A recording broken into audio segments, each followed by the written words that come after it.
Alright folks, what's going on? Welcome back to the channel. It's always a pleasure to see you. I hope you're doing well.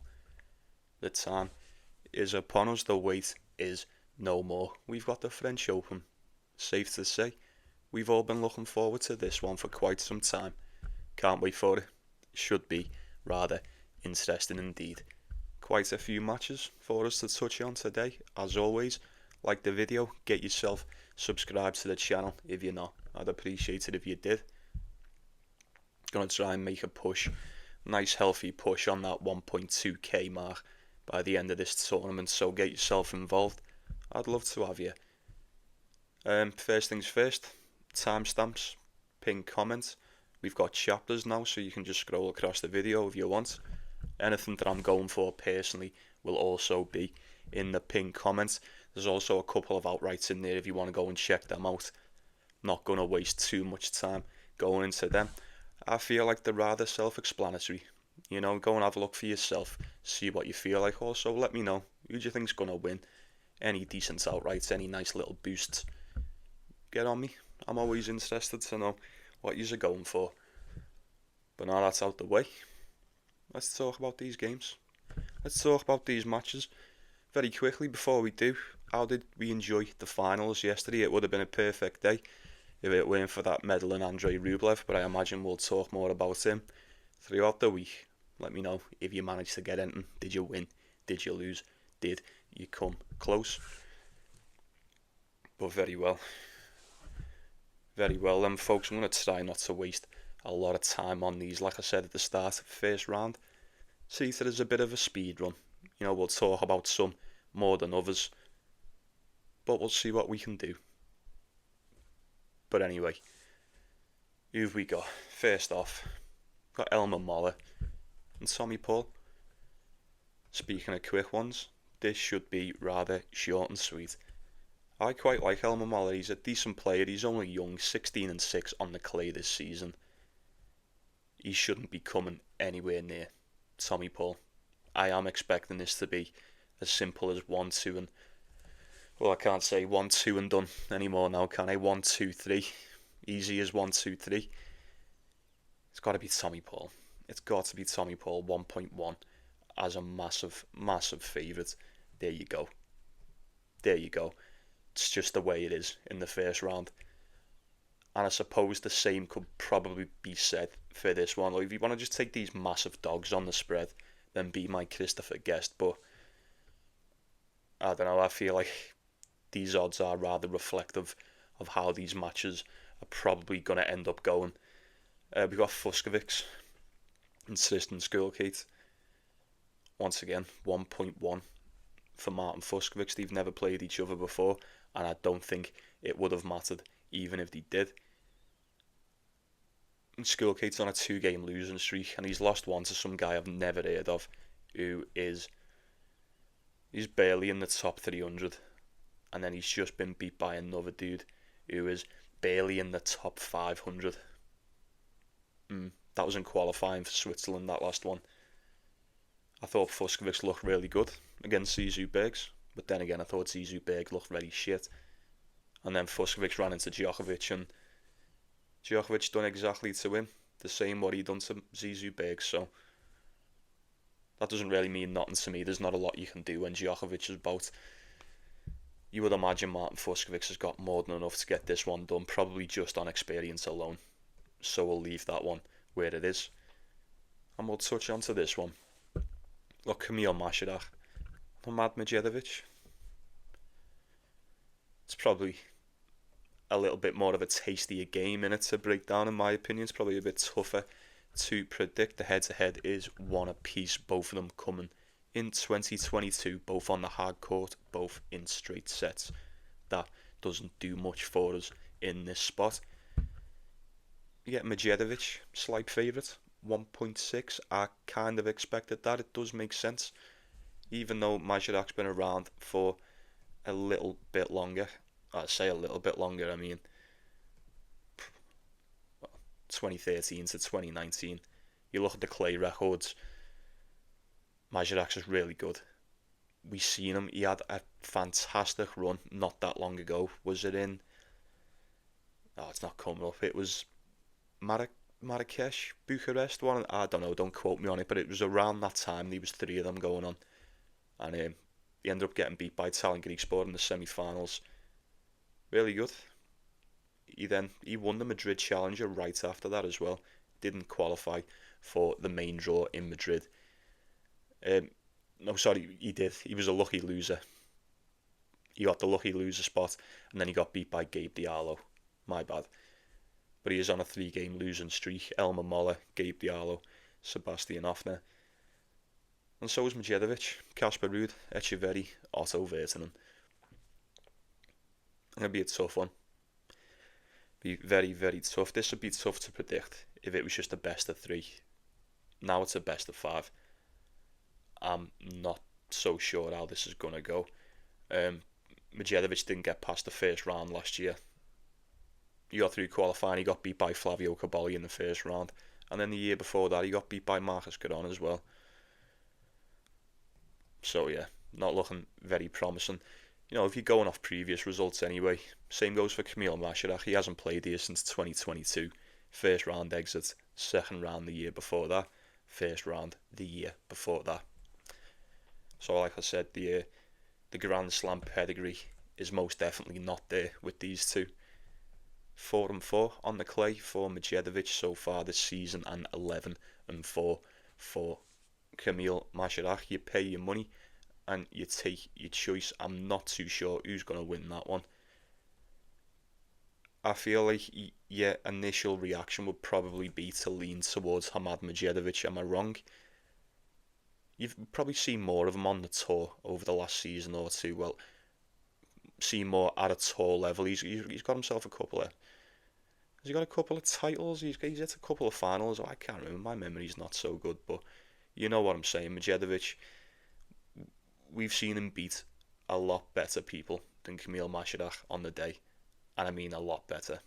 So I think it's safe to assume he could probably get this one done. I do know Majchrzak is no joke. If he plays anything like how he played a couple of months ago over in Marrakesh, I imagine Medjedovic will be in for quite a tough time with him. I really do. Majchrzak does seem a little bit more suited to the clay. Could be an overspot. It could be an overspot. You never know. Let me know what you're going for on that. You tell me. And then we'll move on to Mariano Navone and Brandon Nakashima. Getting better, these. There's a bit more meat on the bone with these ones. These have played each other once before. That was on the Challenger in Italy around this time last year, over on the clay. That one going the way of the American, that's right. Dropped the first set 6-4 and then came back and won 6-3, 6-1. Very, very good from Binach there. 5 of his last 10 for Nakashima, and I think 5 of the last 10 for Mariano Navone too. Currently on a 2-game losing streak, one to Luca Nardi and then one to Yannick Sinner in Rome. So, what are you going to do? The other losses for those that care: David Goffin, Borna Koric, Ben Shelton. Now looking at Binach, he's been beat by Pedro Martinez. He almost beat him over in Barcelona on the clay. I know Martinez hasn't been that great, but that's just one of them tournaments, isn't it? It is what it is. Then got beat by Medvedev, took a set off him, looked decent there. Beat by Musetti in Rome. Basilis Philly done him over in Bordeaux on the Challenger, and he's just been beat by Luciano Darderi a couple of days ago over in Germany. Tough one. You get in Navone at a 1.5 favourite, and once again, with it being the clay, it's like you kind of expected it, but I don't know, man. I think Binach's just decent enough, innit? He's decent enough, man. We like Binach over here. He's good. He's done some bits for us last season. Maybe not that much of a clay player, to say the least, especially compared to his opponents. Mariano Navone is essentially made out of clay. But I don't know, man. I mean, he plays a good game. I think Navone plays a good game. He's most definitely more suited to the surface, but more often than not, and I could be wrong, but I feel like when I watch Navone play, more often than not, He hits a really good level in the match, but he struggles to maintain it. And it fluctuates quite a bit, doesn't it? He'll come out and do someone like 6-1 in the first set, and then he'll get bageled in the second. It's a tough one to call. This is a tough one to call. Binak's never really done much in the French Open, to be fair. Third round in 2022, first round the year after that, second round last year. Same goes for Navone though, second round last year, didn't even get through qualifying the year before. Tough one. I would most definitely lean with Navone in this one. All the signs probably do point towards him. I mean, he's Argentinian, coming up against an American on the clay. You take from that what you will, but I would expect Mariano Navone to get this one done. At least this one, 1.5. He probably should. Should he? Should he actually be getting past Nakashima? I don't know. Like, Mariano Navone's barely in the top 100, you know. He's barely in the top 100. Binak's in the top 30. I know the rankings don't really suggest much on the day, but food for thought. Yeah. And we'll leave it there.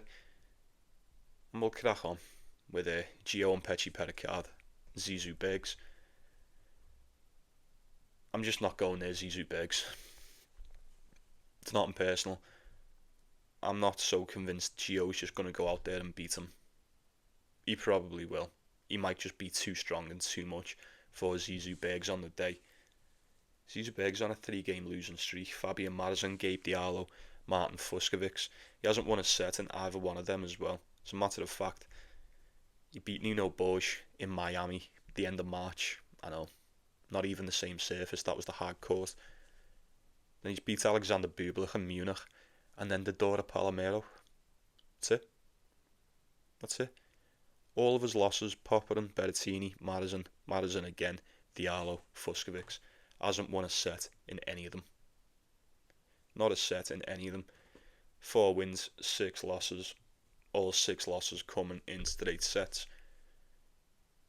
Is Gio going to go out there and do them in straight sets? I'm not so sure. I wouldn't bank on it. He looked dump against Fuscovics, Zizou Bergs, that is. He really did.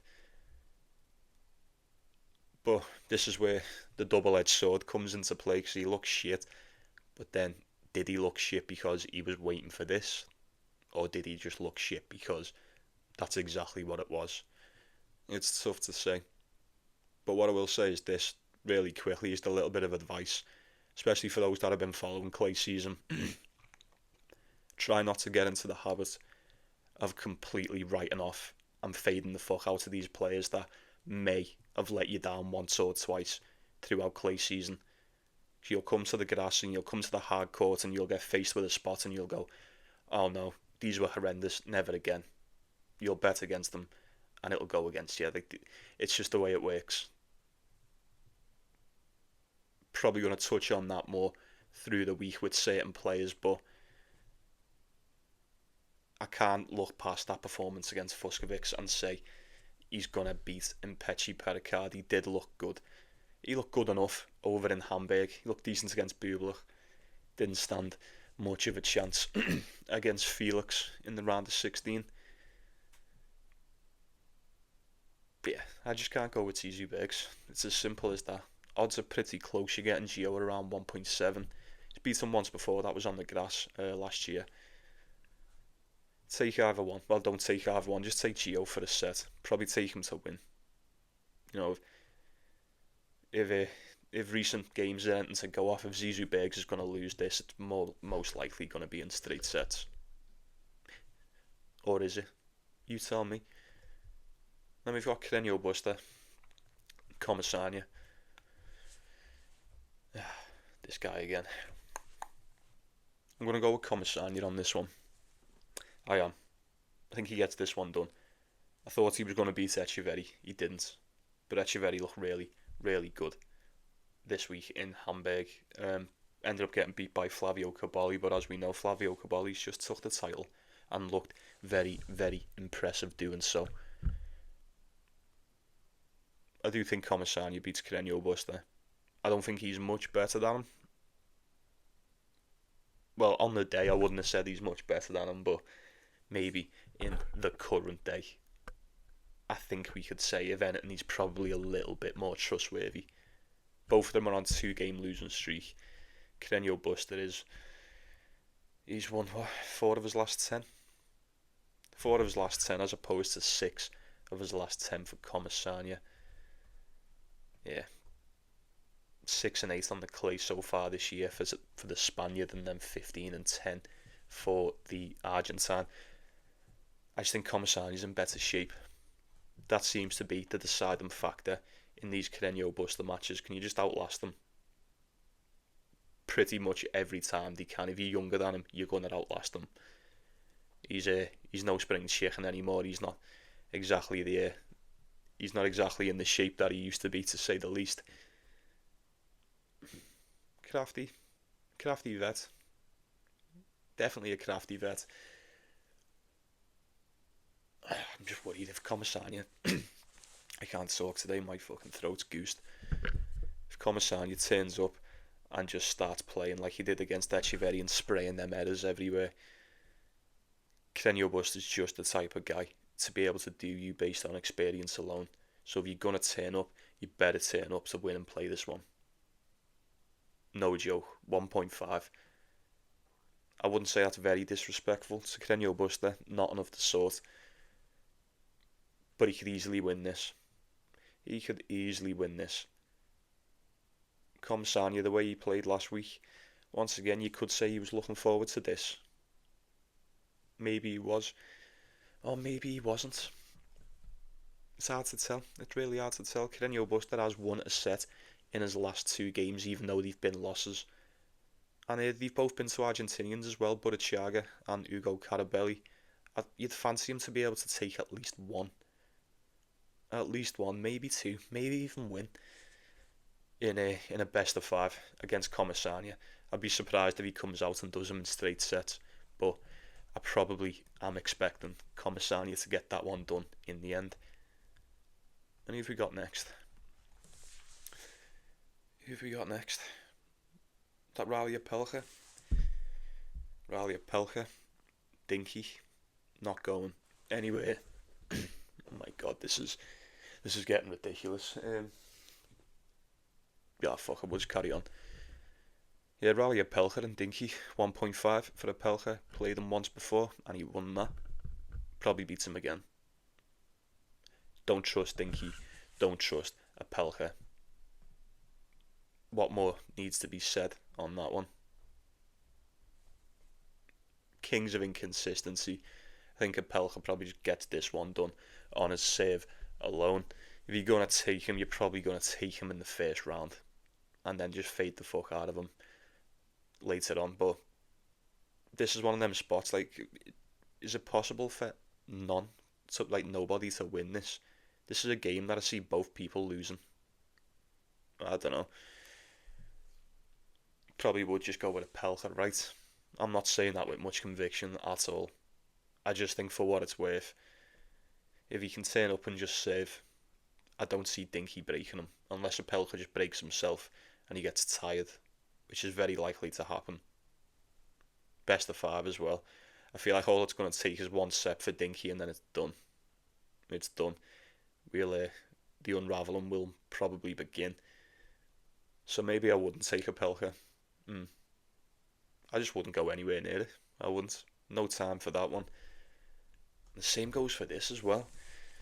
We've got we could just fucking speed run through these ones here. One sec, let me just... forgot that was there. Thiago Tirante, Demir Juma. Odds are split pretty much right down the middle. Tirante's beaten once before. Call it 1.8 for Demir Juma. Flip a coin. I've got nothing to say on this one. I haven't.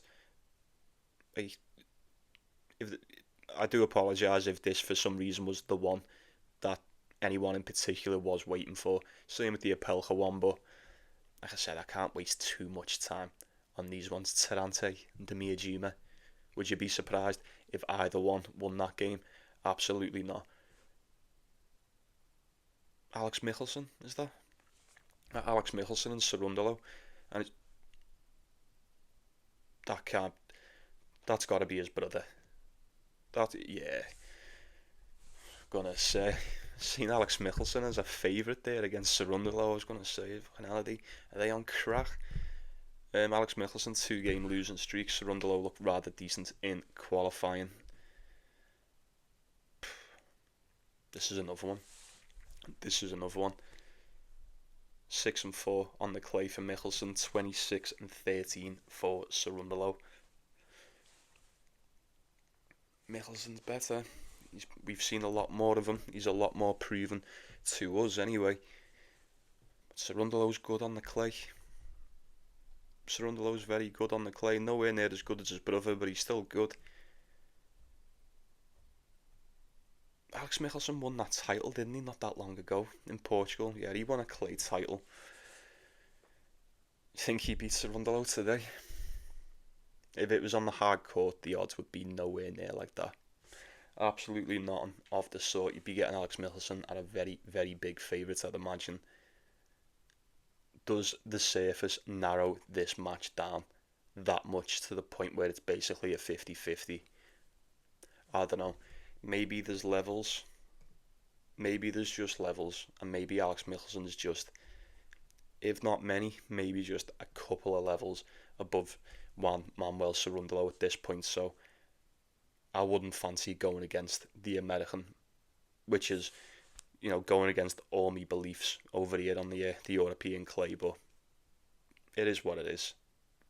I expect Michelsen to at least get this one done, the first round, and we'll see how he gets on deeper in the tournament. We've got Valentin Roya, is that? Daniel Galan. Valentin Roya. Maybe just go with Valentin Roya. I don't touch these Daniel Galan games. I don't. They're just not for me. Just not for me whatsoever. So Valentin Roya, he's a little bit younger. Not that much younger, about 5 years, something like that, a little bit younger. It is his home slam, so I'd expect him to come out firing in this one. Galan's tricky though, man. Like, this guy has been playing on the clay for some time. 296 to 212 is his overall record on the surface. 130, 257 for Valentin Roya. Does the majority, pretty much all of his business on the clay. What are the odds here? 1.7 for Roya. I quite like it. Younger, harder, better, faster, stronger. Maybe all of them. Take him for a set or two. I keep saying a set, I keep forgetting it's best of 5. Maybe the odds won't be so great just for the one set. I do apologise, I forgot about that. But he probably gets it done. At this point. It's you have to admit, it's most definitely a younger man's game. These best of 5s. And who else have we got? We've got Vic Kopriva and Thiago Monteiro. 1.41 for Kopriva. Do not trust Thiago Monteiro unless we are in Brazil. I do not trust him. Wouldn't trust him as far as I can throw him. I'll be going with Vic Kopriva on that one. We've been very impressed with Vitamin K the past few months. I think he smokes him. I do. 1.4. Probably does him in straight sets. I'm being serious. I really don't rate Thiago Monteiro that much off of South American clay. Simple. And we'll leave it at that. And what's this guy doing here? That Benjamin Hassan? No, can't be. It is. What the fuck? Benjamin Hassan, Matteo Gigante. Matteo Gigante is a favourite, 1.5. Yeah, of course he is. Although Benjamin Hassan has beat him on the clay 2 years ago on the Challenger. And he's on a 3-game winning streak, of course, because he qualified for it. So is Matteo Gigante, because he qualified for it. Hassan's got through all of his games in straight sets as well. Yes. Gigante's only dropped the one. Absolutely not. I forgot about this guy. I can't remember when it was sometime last year. I watched Benjamin Hassan play a game against it. It could have been Summit Nagal. It may have been Summit Nagal. Don't quote me on it. But if it was Summit Nagal, he may have got beat. Once again, don't quote me on it. But ever since that, I have never bothered with Benjamin Hassan ever again. How much do you trust Matteo Gigante as well? I don't really know too much about him. He's just a bit outside the top 150. Considering they've both just flew through qualifying, I could not begin to pick a side on that one. I really couldn't. There's better matches to sort through than that. So we'll go on to this next one. We've got... Oh no. Oh, he's back. Oh, he's back. Got big... Actually, no, I'm not calling him that anymore. It's just Francis Tiafoe now. Francis Tiafoe, Roman Safiullin. Now, I do apologise, folks. I don't mean to reopen old wounds. It probably is a little bit too soon to talk about this guy, but it has to be done. It has to be done. Roman Safiullin beat him last year on the hard court over in Shanghai. Yeah, not surprised there. Roman Safiullin is the master of inconsistency. The master of inconsistency. But it's quite tough to get a read on him, because when he plays bad, he plays really shit. But when he wins, he plays really good. And he's just the type of person to beat Francis Tiafoe over here on the clay. Based on what I've seen against Roberto Batista Agut, he couldn't have done anything more different than what I thought he was going to do. Absolute insanity. I've been thinking about that match ever since. He looks so bad. He turned up to that game looking like that kid from Malcolm in the Middle. What, the one with the inhaler? Fucking hell. Honest to God. Wheelchair tennis is what that was. Couldn't move. Just an absolute horrendous performance. I've said enough anyway. I don't trust Roman Safiullin, and I haven't done for quite some time. And I certainly don't trust. We've solidified this now, haven't we? Unless we're in the States, we can't. Well, me personally, I cannot do any business regarding Francis Tiafoe. I can't, because he won't lose every game. He won't. And this is the kicker, isn't it? Because he's actually a fairly decent player, just not on this surface. He is far from trustworthy, and so is his opponent. This probably goes 3-2. 3-2 either way, but then again, it could just be straight sets for either one. So that just means I'm out. Yeah, absolutely not. Sorry, big foe, but you look like a big fucking idiot the other day, and I just can't trust you. I'll see you in the States come the summer, bro. And we'll move on to Fabian Marozsan. Luca Nardi. Fabian Marozsan at a 1.2 favourite, and I don't really like that at all. I don't really like that. I mean, you'd probably say he should be beating Luca Nardi, but Luca Nardi is just he's weird, man. He's not weird. I don't know the kid. He's not a weirdo, but he's hard to get a read on. He's an upset in a can. He is. He can always spring an upset, mainly because he's pretty much a dog most of the time. We get him, especially on the tour, but he's good, man. He's good on the clay. Is he good enough to hang with Fabian Marozsan? I mean, Luca Nardi, he is in the top 100. Fabian Marozsan, 56 in the world. That probably seems about right to me. Played each other twice before. Marozsan has won both of them once on the clay. I think that was in Italy as well, was it? He was, yeah, Calgary Challenger. Beat him in Italy 2 years ago on the clay, and he beat him last year on the hard court, bageled him, and then done him 6-2. Probably more of the same. I weren't that convinced with Fabian Marozsan against Matteo Arnaldi. It was a decent enough game, but he looked fantastic against Caruso, but it's no offence, it's not impersonal, but maybe Carousel just didn't stand much of a chance in that one. I know. It hurts me to say it, but in hindsight, you look at it and you go, oh well, what did you expect? Faria and Marozsan should be too good for someone like Luca Nardi. I say someone like Luca Nardi, yeah.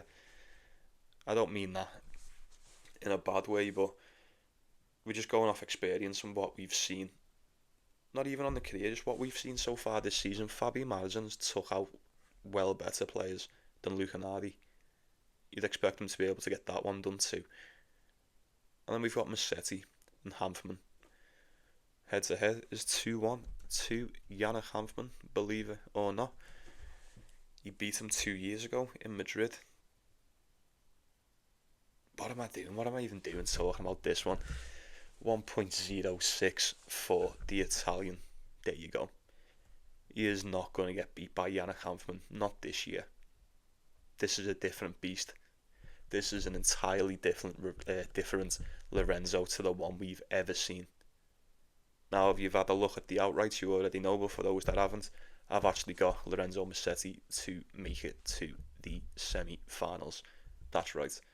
I think he stands a very good chance. Decent enough price on it too. He most definitely gets past this one. Definitely makes it past the first round. I would be fucking gobsmacked if Yannick Hanfmann makes him struggle tomorrow. I really would.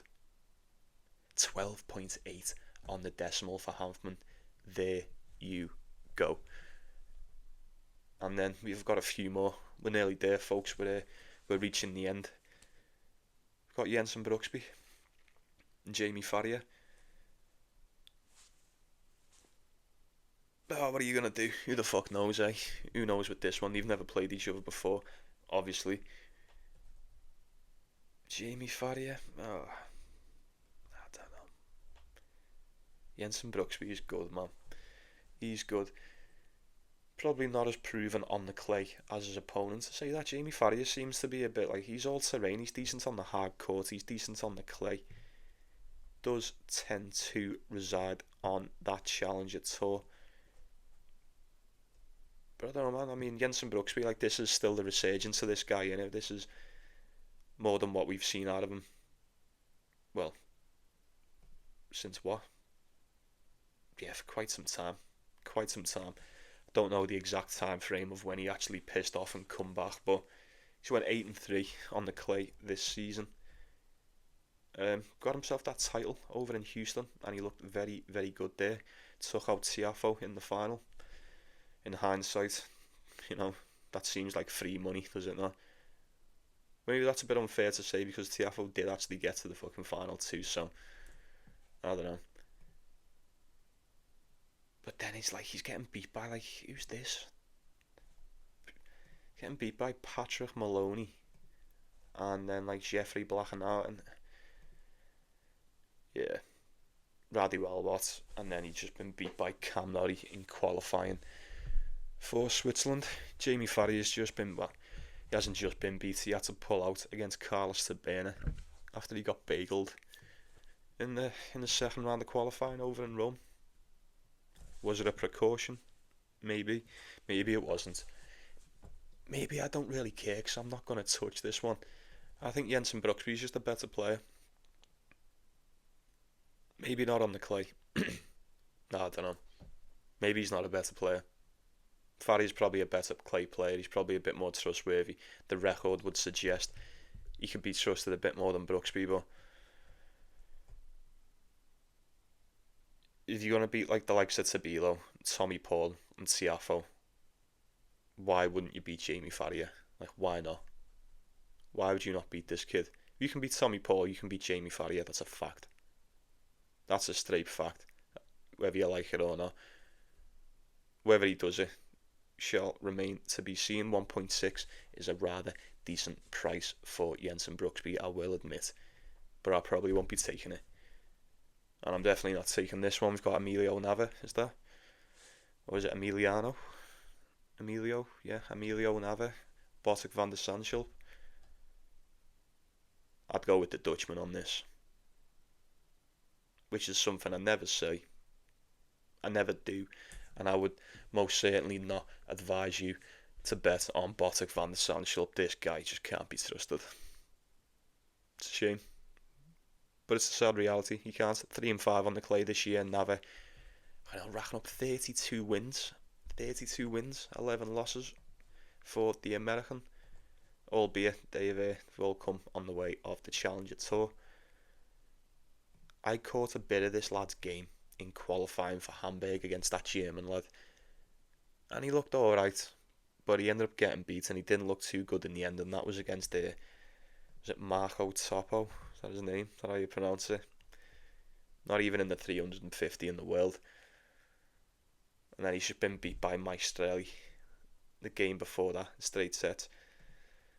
Yeah, Joel Schwartzler and then, Radesh. He's getting beat by Challenger Tour players, Botic van der Sandschulp, he's also getting beat by all the tour level players, though. It's just a dog spot, innit? This is a dog spot. And I don't mean that by saying take a dog. That's just probably me accent coming out. It's dog rough. I mean, a really rough spot. You've got to take Van der Sandschulp. I mean, Emilio Nava. Where's he from? LA. You say LA. I just say no clay. I couldn't trust him to get that done. Couldn't. Van der Sandschulp's too experienced. I think he's too experienced. He should be able to edge that one out just on experience alone. But like I said, you can't trust him. You can't trust him to do shit nowadays. So if you want to go for the American, be my guest. I could not talk you off of that. Then you've got Thomas Mahach and Quentin Hallis. Never played each other before. Should be a good one. Should be a good one, this. Oh, I can see them. I can see the unforced errors. I can see so many unforced errors already in this one from both of them, can't you? Thomas Mahach, 2-game losing streak. He did pull out against Camp Norrie, the king of the walkovers, as we call him. Quentin Hallis looked decent enough against Taylor Fritz. Done pretty much exactly what we thought he'd do. Keep it close, and close he kept it. He's won 3 of his last 10. Yeah, I know. It's still not looking good. Still need to see more from Quentin Hallis. 2-5 on the clay. Thomas Mahach, 2 wins, 4 losses on the clay. He hasn't been too good either. I say that he's been beat by the Demon, Jacob Fernley, Tommy Paul, and then he had to retire against Cam Norrie. He's beat Lerner TM, Sebastian Baez on the clay. And that's it. They're all the games. Gotta be Thomas Mahach. I say it's gotta be Thomas Mahach. I don't know. Has it? What is this guy's fitness like? If anyone has any information regarding the fitness of Thomas Mahach, please do let me know. But just as I'm saying that, I'm realising, does anyone ever know or understand the fitness of Thomas Mahach? He looks great and he looks great, and then he's winning, and then he retires, and you go, wow, it all happens so fast. Safe to say this guy respects your money. He definitely does. He always pulls out. Which makes me think, if he appears to be good to go against Quentin Hallis and he's doing good, fine. This guy is not going to drag himself through a best of 5 if he's not feeling up to it. Thomas Mahach probably will retire if he's still feeling a little bit fucked up. So, like, it's not for certain, obviously, but it could just be a free hit. It could just be a bet and void, if anything. So, you do with that what you will. And we have 2 more. Kylian Jacquet and then Nuno Borges, is that? It is. Nuno Borges beat him once before, 2021, so let's forget about that. I think the Frenchman's looked decent, come through qualifying, won all his games. Nuno Borges didn't look too great against Sebastian Ofner. Been very patchy as of late, as the Portuguese. He's won, is that 5? 1, 2, 3, 4, 5 his last 5. There you go. Fairly inconsistent. Sebastian Ofner, Sabo Field, Kekmanovic, Davidovich Vakina, and Tsitsipas are just some of the losses. He beat Holger Rune, well, didn't beat Holger Rune. Beat Pedro Martinez, Carreño Busta, Martin Fuscovics, and Alex Michelsen. He always drops a set. there's one thing you can guarantee with Nuno Borges is that he will definitely have a dip in concentration, and he always drops a set. Always does it. 2-1 against Michelsen, 2-1 against Fuscovics, same against Carreño Busta, same against Martinez. But then the games he loses, out of the 5 losses there, he's won a set in just, 2 of them, 2 in the 5. 1-1 against Sabofield and Kekmanovic. Didn't have much to offer. Sebastian Offner. Didn't have much to offer Davidovich Fokina over in Madrid. And then Suarez certainly had nothing. He had fuck all to offer against Tsitsipas over in Monte Carlo, but that is what it is. I don't know. It's not like a fade spot. I'm not saying just take the Frenchman just because I'm not feeling Nuno Borges. It is the French Open, and we can expect more from these players than what we've seen in the past couple of weeks. I'd like to think so anyway. 1.6, in hindsight, that might prove to be a rather decent price indeed. So, you let me know. Are you going to be taking Nuno Borges today? Or are you not? I don't think I will. And then I will wrap this up. It's probably the longest one we've done. We've got Ben Shelton, Lorenzo Sonego. Good old Ben. Ben. Head-to-heads 2-1 to Ben Shelton. Beat him start of the year in the Australian Open 3-1. And Sonego beats him, that's right, French Open 2023 3-1. The only win for Sonego was on the clay, and it was a rather convincing one indeed. And not only that, it was in this very tournament. That does make this matchup slightly more interesting. You're getting Ben Shelton around 1.65. Now, that seems very tempting. I will agree. It seems very, very tempting. He is on a 2-game losing streak, once to Jakub Mensah in Madrid, and then got beat by Jaume Munar. And when I say he got beat, Jaume Munar beat the fuck out of this guy. He really did. 6-2, 6-1. Beat the brakes off of him. How's he going to bounce back against Lorenzo Sonego? Sonego's no joke, man. As we all know, he's no joke. If he can serve well, he can definitely stifle Shelton a little bit. I'm not saying he can serve better than Ben, because I feel like Ben Shelton's serve is very, very good. When it's hitting, obviously, providing he can get it off. You get them matches, you can kind of suss it out within a couple of games. If he keeps putting that first serve into the net, that lowers his chances quite significantly. Who's a better player? You're all going to say Ben Shelton, and you know what? I agree with you. He is. He's a better player. He's got a higher ceiling.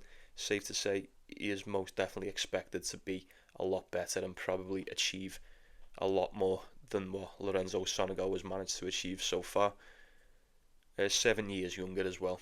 Sonego's my age. Ben Shelton's 7 years younger. Does tend to be a young man's game, doesn't it? I'm not saying 30 years old. Like, you're far from finished there. You're still in your prime.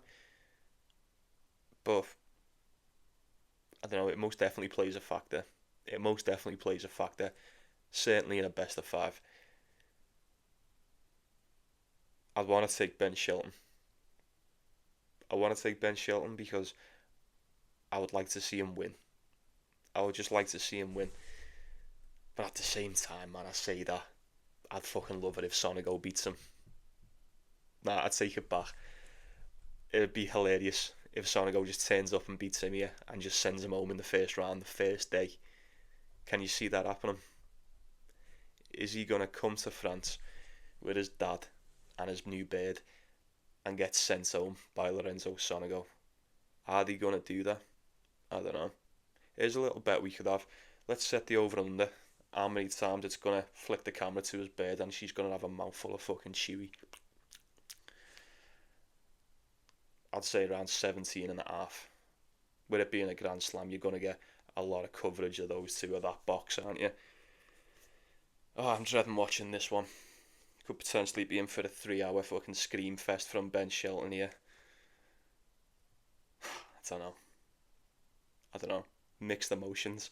I've got, as you probably have guessed, I've got mixed emotions about this one. I think Ben Shelton probably should be getting it done, but he's the American on the clay. What are you going to do? If he doesn't win, I'm not going to sit here and beat myself up over it. Absolutely not. That's probably enough to keep me off of it. I might just sit and watch and see what happens. If he wins, he wins. He doesn't, he doesn't. But we'll cross that bridge when we come to it. And that's going to do us very well then. Very well. Took quite some time now. It's the way it is sometimes. A lot of games to go through. A lot of games. It is what it is. Don't worry about it. Don't be moaning. But very well then. As always, folks, it's always a pleasure talking to you. I appreciate you stopping by, taking the time to come and chill and talk about some tennis. Like and subscribe. Like and subscribe. And I'll be saying good night to you. You take it easy here. You take care of yourself. You take care of one another. Let's go get that cash. Let me know what you're going for. Best bets. All that stuff. Parlays, singles. It doesn't matter. I'm always interested to know what you fancy. Enjoy day one. Enjoy the matches today. And I'll see you tomorrow.